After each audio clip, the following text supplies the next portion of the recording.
ایسے ایسے کیسز ملے ہیں کہ 20 سال پہلے نکاح ختم ہو چکا تھا، حرمت مغلظہ، اور 20 سال سے وہ ساتھ رہ رہے جہالت کی بنا پر کہ پتہ نہیں طلاق ہو گئی ہے، بیٹی کے ساتھ زنا ہو رہا ہے، اور ماں باپ اور بھائی کہہ رہے شوہر کے ساتھ رہے، ٹھیک ہے صلح ہو گئی، یہ معلوم ہی نہیں کہ بھائی حرمت مغلظہ ہے، حلالہ کے بغیر دوبارہ نہیں مل سکتے ہو، زنا خالص، پیدا ہونے والا بچہ ولد الزنا۔ میں آپ سب سے کوشچن کرتا ہوں، یہ بتائیے کہ آپ یہ چاہیں گے کہ آپ کی بیٹی کے ساتھ زنا ہو؟ بولیے، کیا آپ یہ چاہیں گے کہ آپ کا بیٹا زنا کرے؟ اگر آپ کہیں گے نہیں، تو پھر میں آپ سے پوچھتا ہوں، اپنے بچوں کو آپ نے طلاق کے مسائل سکھائے ہیں؟ بعض اوقات شوہر غصے میں بعض الفاظ نکالتا ہے، نیت نہ بھی ہو تب بھی طلاق واقع ہو جاتی ہے، اور وہ کنایا لفظ ہوتا ہے، اور اس سے ایک دم نکاح بریک ہو جاتا ہے۔ اس کے بعد صلح کی واحد صورت یہ ہوتی ہے کہ دوبارہ تجدید نکاح کیا جائے، ورنہ صلح نہیں ہو سکتی ہے۔ مثال کے طور پہ بیوی کہہ رہی تھی چھوڑ دو مجھے، میں تمہارے ساتھ نہیں رہتی، شوہر نے کہا جا تجھے آزاد کیا، جیسے ہی غصے میں لڑائی کے دوران لفظ آزاد استعمال کرے گا، نکاح بریک ہو جائے گا فوراً۔ اب دوبارہ اگر ساتھ رہنا ہے جدید نکاح کرنا ہوگا۔ میرے سامنے اتنے کیسز آئے جو بعد میں پتہ چلے، پہلے ہوتے تو میں روک دیتا، لفظ کنایہ سے طلاق ہوئی، نکاح بریک ہے، آگے جی ماں باپ بھی دیکھو بیٹا صلح کر لو، اچھی بات نہیں ہوتی، لڑائی جھگڑا کس گھر میں نہیں ہوتا؟ اچھا امی جان کیا کریں؟ ہاتھ ملاؤ، ہاتھ ملاؤ، جاؤ بیٹا حرام بتی کرو، جاؤ جاؤ حرام کرو، یعنی غور کریں، حلال سمجھ کے حرام کرنا، زنا کو حلال سمجھ کر آج ہمارے بعض گھروں کے اندر یہ زنا ہو رہا ہے، حلال سمجھ کر۔ کیوں؟ علم دین نہیں سیکھا ہوا۔ میں آپ سب سے گزارش کرتا ہوں، ویسے ان الفاظ سے کنڈیشنل طلاق ہوتی ہے، ایک دم ڈائریکٹ نہیں ہو جاتی، لیکن یاد کیجئے گا اگر یہ الفاظ آپ نے ادا کیے ہیں تو کسی عالم دین سے اس کا حکم معلوم کریں کہ طلاق تو نہیں ہو گئی تھی، مثلا جا، دفع ہو جا، نکل جا، شکل گم کر، دوسرا شوہر دیکھ، بوریا بستر گول کر، میں کہ جا، تیرا میرا کوئی تعلق نہیں، تو مجھ پہ حرام ہے، ان سے طلاقیں پڑتی ہیں، پتہ ہے آپ کو؟ سیکھیں ہیں آپ نے یہ مسائل؟ آج تو یہاں سفید ریش والے تشریف فرما ہوں گے بزرگ، جو یاد کریں گے تو جوانی میں عالم غضب میں سلطان راہی کا اکثر ثانی بنتے ہوئے کتنی مرتبہ یہ الفاظ آپ نے زبان سے ادا کیے ہوں گے، لیکن گھر چل رہا ہے صاحب۔ میں تو یہ کبھی پسند نہیں کروں گا کہ میری بیٹی کے ساتھ زنا ہو، یا میرا داماد ایسا ہو۔ میں اپنی بیٹی کو علم سکھاؤں گا، میں نے اپنے بیٹوں کو علم سکھایا ہے، ہم گھر میں اپنے رول ماڈل بننے کی کوشش کرتے ہیں تاکہ ہمارے بچے اپنے ازدواجی زندگی کو اچھا گزاریں، لیکن آپ کیا کر رہے ہیں یہ تو سوچئے۔ اور پھر میری ایک کڑوی بات ہضم کرنی پڑے گی آپ کو کہ 100 سال نعت خوانیوں کے اندر بیٹھ جائیں، 100 سال آپ فضائل کے بیان سنیں، جب تک اسٹریٹ فارورڈ یہ اسٹرکٹلی مسائل آپ نہیں سنیں گے، آپ کا گھر صحیح آباد نہیں ہو سکتا، آپ حرام سے نہیں بچ سکتے۔ ایک انہوں نے کہا کہ ایک آفس ہے جہاں جماعت نہیں ہوتی ہے، ایک آدھ کوئی نماز جماعت سے پڑھ دیتے ہیں، وہاں جمعہ قائم کرنے کا کیا حکم ہے؟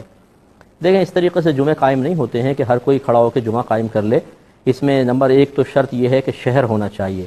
نمبر 2 اس میں اذن عام ہو، یعنی کسی کو آپ نہ روکیں۔ اگر آپ منع کر دیتے ہیں، جیسے آفس ہے کہ آفس کے لوگ ہی پڑھیں گے، باہر والے کو آنے نہیں دیتے ہیں، تو پھر یہاں جمعہ قائم نہیں ہو سکتا۔ ایسی کسی بلڈنگ میں مسجد بنا لی اور اس میں جمعہ قائم کر رہے ہیں اور عام لوگوں کو، باہر کے لوگوں کو آنے کی اجازت ہی نہیں ہے، تو اذن عام شرط ہے، تو لہٰذا یہ جمعہ قائم ہی نہیں ہوگا۔ ہاں جہاں پر سیکورٹی پوائنٹ آف ویو سے جیسے کوئی اسلحہ فیکٹری وغیرہ ہے یا فوجی ادارے ہوتے ہیں جہاں باہر کا آدمی آئے تو پھر بڑے مسائل ہونے کا اندیشہ ہوتا ہے، ان میں جو اندر مسجدیں ہیں وہ اذن عام نہیں بھی ہوگا تب بھی وہاں کے لوگوں کے لیے وہ جمعے کے لیے کفایت کریں گی، لیکن عام جگہوں کے اوپر ایسا حکم شرع نہیں ہوتا ہے۔ اس کے علاوہ یہ بھی شرط ہے کہ امام کے علاوہ کم از کم 3 مقتدی ہونا چاہیے، پھر اس میں خطبہ بھی شرط ہے، پھر جمعہ قائم کرنے کے لیے شرط ہوتی ہے کہ خود حاکم اسلام جمعہ پڑھا ہے، اگر وہ نہیں ہے تو شہر کا جو سب سے بڑا مفتی ہے وہ جمعہ پڑھانے کا اہل ہوتا ہے، اگر شہر کا بڑا مفتی نہیں ہے تو اس مفتی صاحب کی اجازت سے کوئی جمعہ قائم کر سکتا ہے،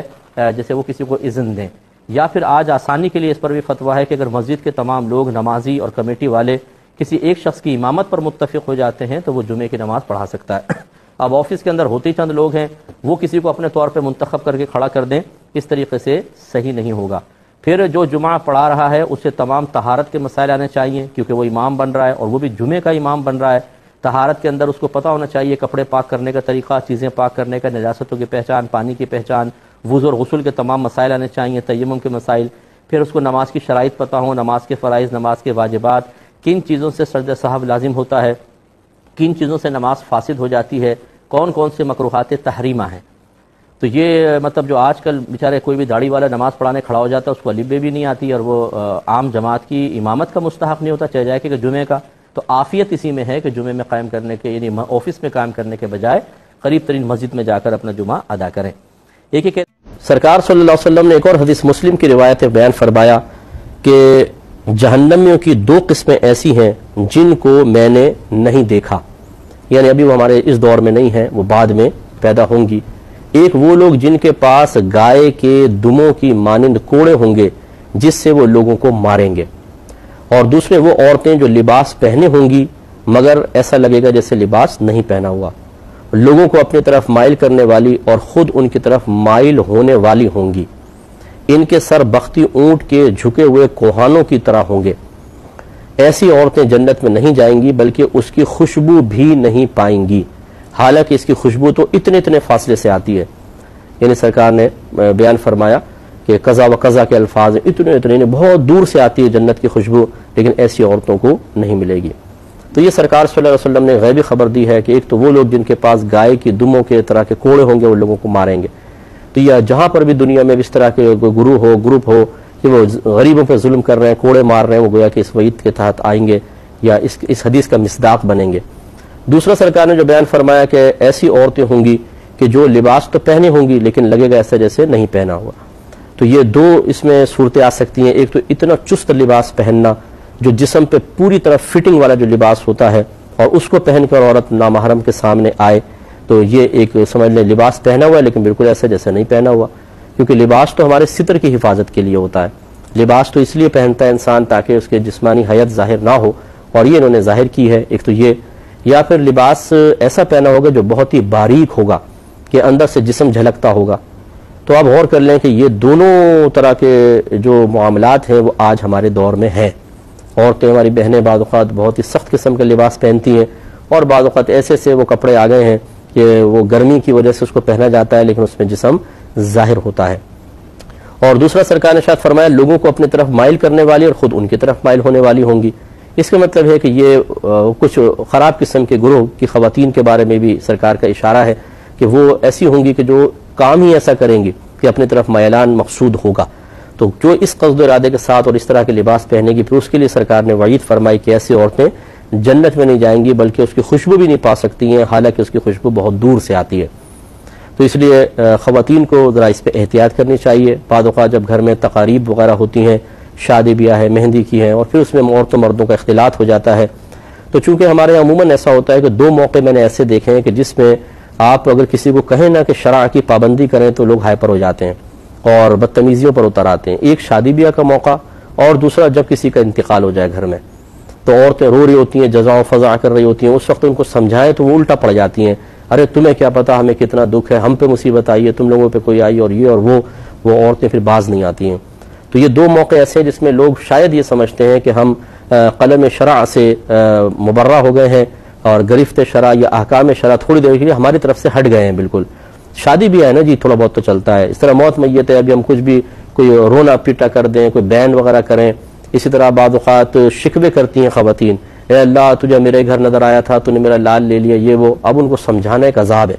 تو وہ سمجھتے ہیں شاید اس وقت ہم چونکہ غم کی کیفیت میں، صدمے کی کیفیت میں ہیں، تو اس لیے ہمارے منہ سے کچھ نکل بھی جائے تو کوئی بات نہیں، اللہ تعالیٰ نظر انداز فرمائے گا، ابھی مطلب ہم صدمے میں، اس لیے ہمیں رعایت ملنی چاہیے۔ ایسی بات نہیں ہے، چاہے آپ شادی بیاہ کے موقع پر ہوں، خوشی کے اندر غرق ہوں، یا صدمہ آپ کو اپنے بوجھ تلے دبا رہا ہو، دونوں صورتوں میں نبی کریم صلی اللہ علیہ وسلم کی تعلیم یہی ہے کہ انسان اللہ تبارک و تعالیٰ کی گرفت کا خیال کرے، اطاعت و فرما برداری کو ملحوظ رکھے۔